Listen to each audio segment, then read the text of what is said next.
My sister was the golden child, the one they loved. She had everything, while I was nothing but an afterthought. When our parents got into a car accident, they turned to her first, but she refused to help. Now, they expect me to pay their bills, even though they never cared about me. Then my sister showed up at my door not to apologize, but to. I'm 23 years old, and I have a twin sister, Allison. We're not on good terms sexually. We don't talk at all, just like I don't talk to my parents. We used to at least keep up the illusion of communication despite how they treated me, but for the past 2 years, I've stayed away from them, and they haven't made any effort to reach out either. Allison was born 12 minutes before me, and that was enough for her to be crowned the golden child. My parents had only planned for one kid, they barely had enough money for that. But by the time they found out they were having twins, it was too late to back out. I only learned about this in high school when my drunk uncle spilled the truth during a Thanksgiving dinner. That was the day I finally gave up trying to win my parents' approval.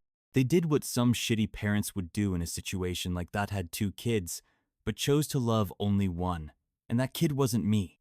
From the very beginning, there was this insane rivalry between me and Allison. Everything she did, I tried to do better, hoping that maybe me parents would finally acknowledge me. But the better I was, the more they seemed to hate me for outshining their golden child. The funny thing? Allison didn't even care about being better than me. She just wanted attention. She played along with our competition only because it got people to pity her. She was a master manipulator, always acting hurt whenever I succeeded. And people believed her. They comforted her. They told her it was okay, that she was still special. And they resented me for making her feel less than. Among those people, my parents, some relatives, even a few classmates. What did I get out of all of this? Good grades, extracurriculars, a relentless drive to prove myself. Meanwhile, she got love, attention, and sympathy because, in everyone's eyes, I was the villain who made her feel unworthy. Then came our 21st birthday. By then, we had both finished school. She barely scraped by in a regular college, while I graduated top of my class from one of the best business schools in the state, all on a scholarship which, by the way, saved my parents a ton of money. Call me naive, but I actually thought they'd be proud of me. But no, their focus was entirely on Allison and her struggles because she was still unemployed and constantly getting rejected. They didn't even bother congratulating me.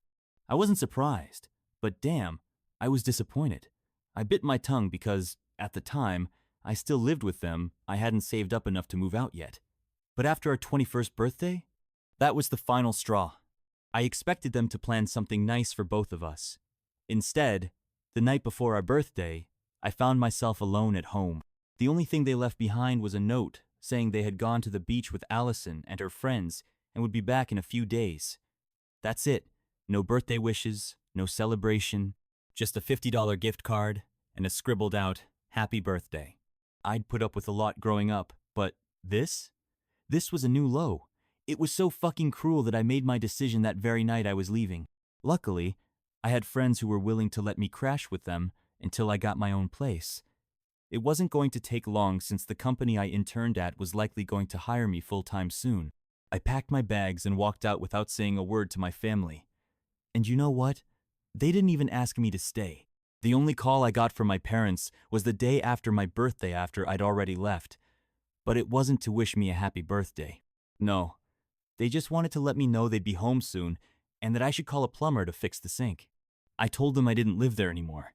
I thought maybe just that would get some kind of reaction out of them. But nothing. Just an indifferent, "Oh, okay." Allison? She didn't care either. And that was it. That was the last real conversation I had with my family. I never went back. Never heard from them again. Occasionally, friends would mention something about Allison, but that was it. For the past 2 years, I've worked my ass off. And now, I have a place of my own. It's not a mansion, but it's a great apartment in a nice neighborhood. My income is enough to cover the rent, which is already an achievement considering most people my age struggle to reach this level of financial independence so quickly. I'm happy with how my life turned out, and I try not to think about my family.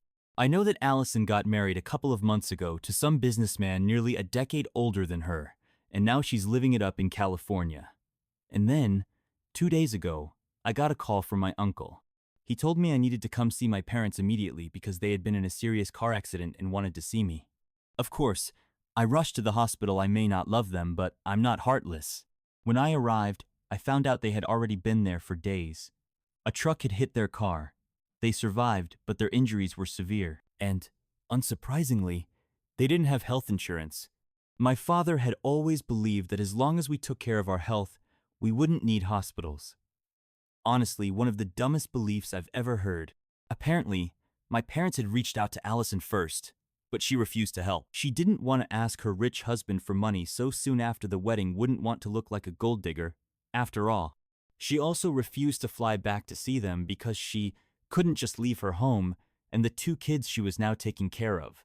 Not hers, of course her husband's kids from his previous marriage. But she was too busy playing house to visit her own parents in the hospital after a life-threatening accident. Even if she had wanted to help financially, she probably couldn't. If her husband didn't approve, she wouldn't be able to afford even a plane ticket home. She's just a housewife now, raising kids that aren't even hers. So much for being the golden child. But what pissed me off even more? My parents didn't even have the decency to call me themselves. They had my uncle do it. And then, as if that wasn't enough, he dropped the real reason they suddenly wanted me their money. They wanted me to pay their medical bills. We're talking a huge amount here.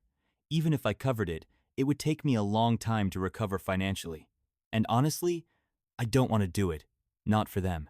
Not for people who never cared about me, never showed me an ounce of love my entire life.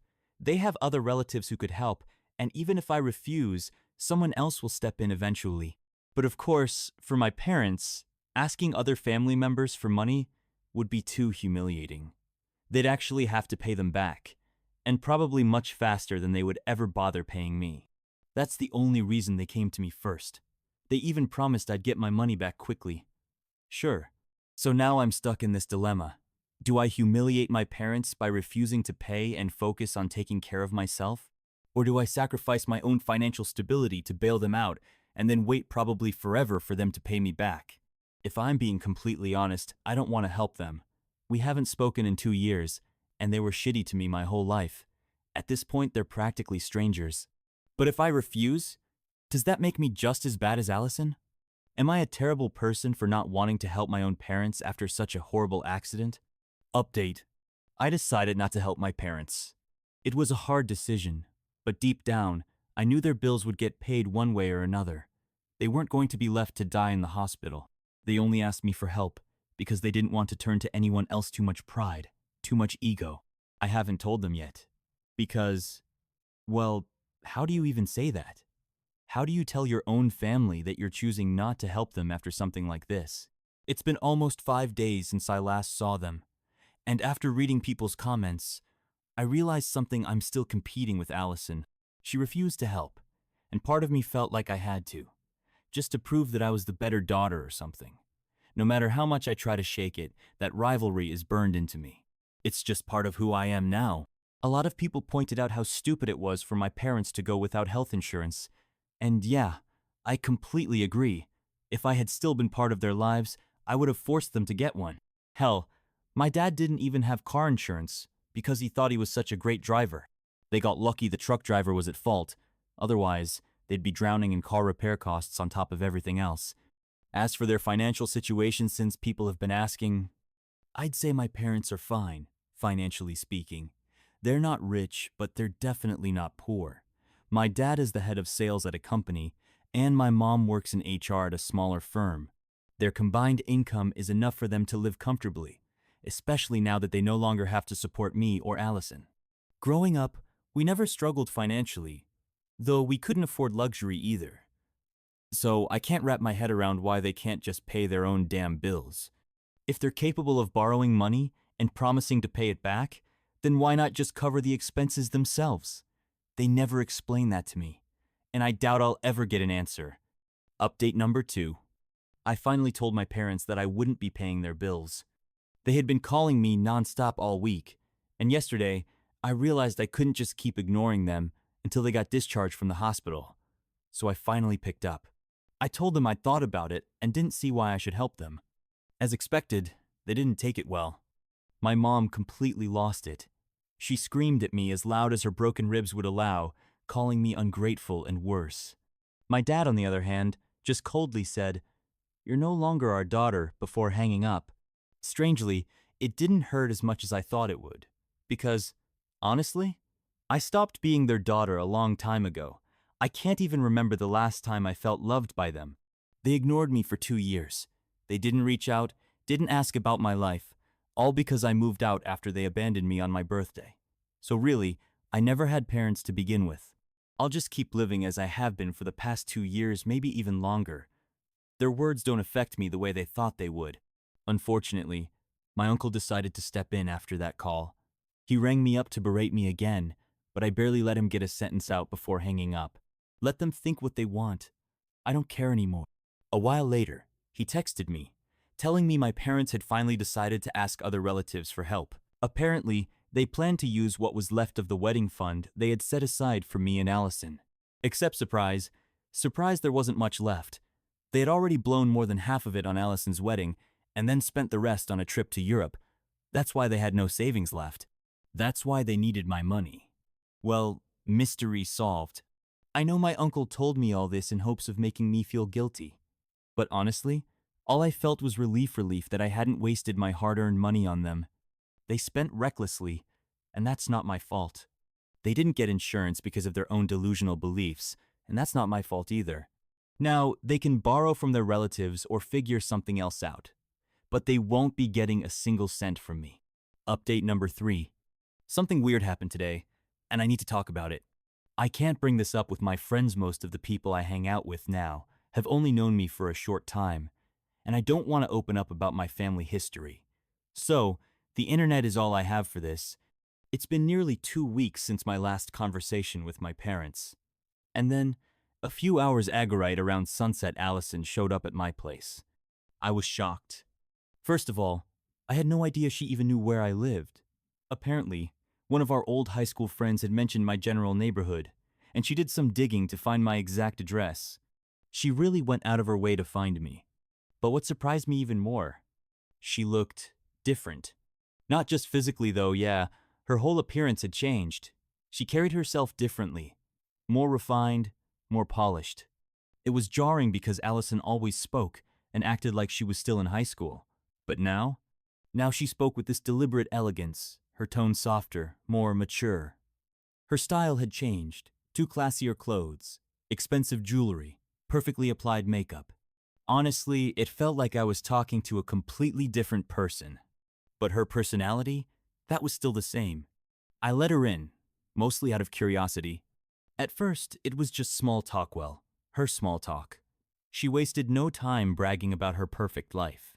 She went on and on about being a housewife, looking after her 2 little ones, her husband's kids, but whatever, and how blissful it was to be married to a wealthy man who took care of everything.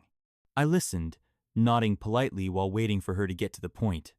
She even tried giving me life advice, telling me I should consider becoming a traditional wife too. I nearly laughed in her face. But eventually, 15 minutes and countless eye rolls later, she finally got to why she was really there. She told me that our parents had begged her to come back after the accident, but not because they needed her money. They didn't need her money, they just wanted her to be there. And after 2 weeks, she finally returned. Now, she was at my door, acting like she wanted to bury the hatchet between us. At first, things were fine, but then she started complaining about how demanding our parents had become, complaining that they were disrespecting her new family. She ranted about how difficult it had been to leave her precious 2 little ones with a nanny just to come visit our parents, about how much she hated them for making her choose between them and her new family. And honestly, I'll never understand why she keeps calling those kids hers when she didn't give birth to them. She also, completely unprompted, told me all about her marriage and her husband. From what I gathered, the guy only married her to boost his chances of getting at least partial custody of his kids. And it worked. But Allison? She actually thought he loved her. Apparently, he had been locked in a custody battle with his ex-wife. Since he was a busy businessman, he barely had time for his kids, and his ex used that against him. But then, miraculously, he announced that he was engaged planning to marry the moment his divorce was finalized. And suddenly, The court ruled in his favor. Allison told me all this like it was some triumphant story about how she had saved these kids. But to me, it sounded like her husband had just used her. They had known each other for less than a year before he proposed. Nobody falls in love that fast, especially after a divorce. But Allison either didn't see it or chose not to see it. Maybe she knew he didn't love her, but was happy to ignore it in exchange for a fat bank account, a nanny for the kids, a comfortable, effortless life. Meanwhile, she resented our parents for wanting her to be there after they almost died in a horrific accident. Somehow, that was taking away from the precious time she could be spending with her new family, a husband who probably didn't love her, and 2 kids who weren't hers, who barely seemed to care whether she was around or not. If ingratitude had a face, it would be hers. Now, don't get me wrong, I don't like our parents either, but as she whined about how demanding they were, I couldn't help but think, this is the girl they chose over me? This is the one they favored all these years? Then she finally got to the real reason she had come. She was leaving in 2 days. She had promised our parents she'd stay for at least a month, but she was already sick of them. She couldn't stand listening to them talk about their accident anymore. Couldn't take the endless stories about how it was the worst experience of their lives. So she wanted me to take her place, because she didn't want to feel guilty for abandoning them when they needed her. She had no idea our parents had already disowned me, again, after I refused to pay their medical bills. Probably because they didn't even mention me, didn't think about me, didn't care about me. She hadn't come because she wanted to reconnect.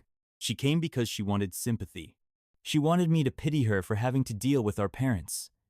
She wanted me to take her spotto be their emotional support, because she couldn't handle the burden herself. Classic Allison. But I knew her too well to fall for it. Of course, I didn't tell her that while she was in my house that would have started a fight. Instead, I just told her I'd think about it. But I already knew my answer. I wasn't going to do it.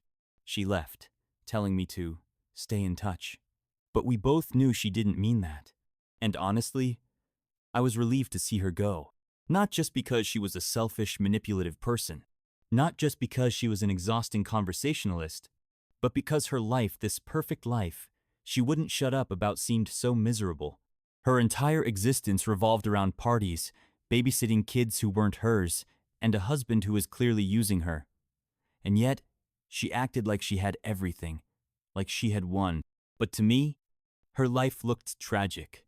Her husband didn't love her. His kids spent half their time with their real moment, of course. They'd always choose their real mother over her. They probably already did. But that was her choice. I had already made mine. And it sure as hell didn't involve my family. They didn't deserve even a fraction of my time, my energy, or my sympathy. If today proved anything, it was that I made the right call cutting them out of my life.